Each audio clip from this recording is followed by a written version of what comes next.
on, guys, let's do it. Let's go. The COVID-19 pandemic left many families remote schooling. I am constantly a janitor, a lunch lady, a teacher. And without childcare. Sometimes I laugh about it, and other times I cry or scream. Which led to 10 times the laundry, 10 times the dishes, 10 times the meals. Do you see me on the ground wiping the floor right now? Do you want to help me? And everyone just kind of walks right by me.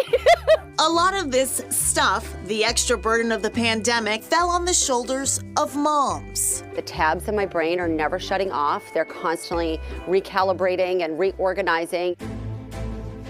To be fair, many dads rolled up their sleeves, but it's moms who have historically managed the majority of household planning and kid logistics, and those duties have only increased since the pandemic.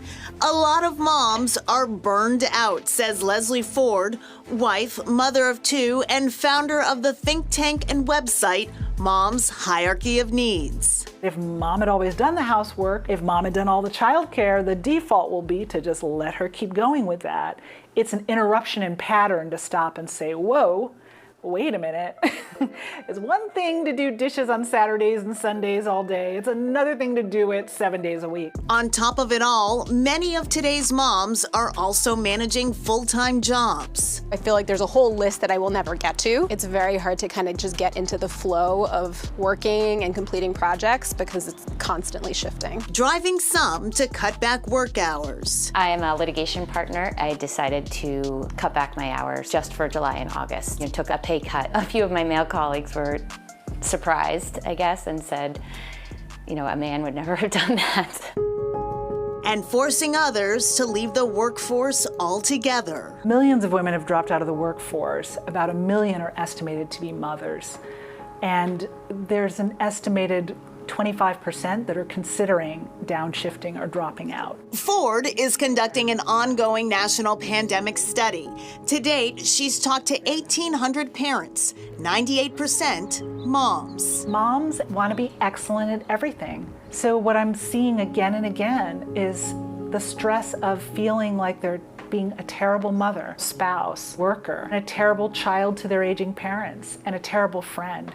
It's just not being able to deliver in all the roles that we play and feeling this constant struggle between them.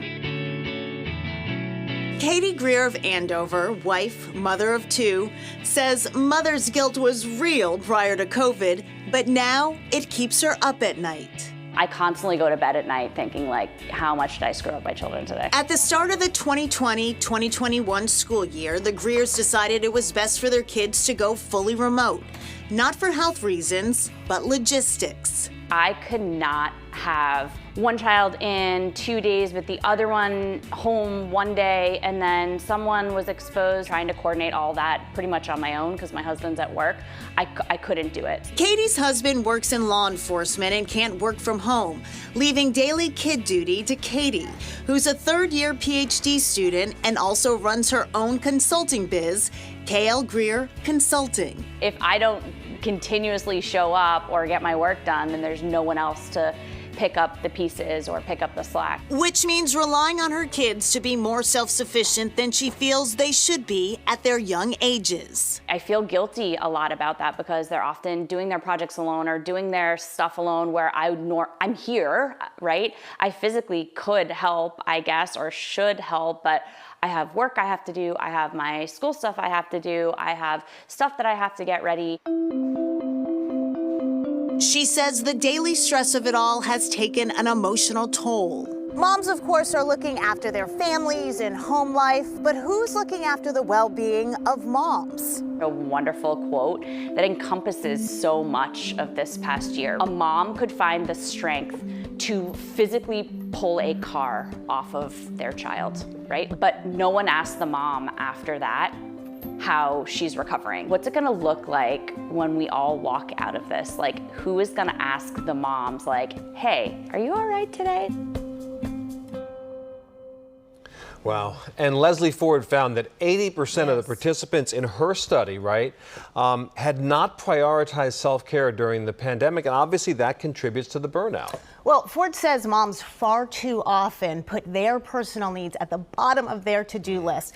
Kids, family, home life, relationships, career, all of that goes to the top of the list. Self-care is so important. She says it needs to be a priority in order to fuel the soul. Well said. Up next, the pandemic's mental toll.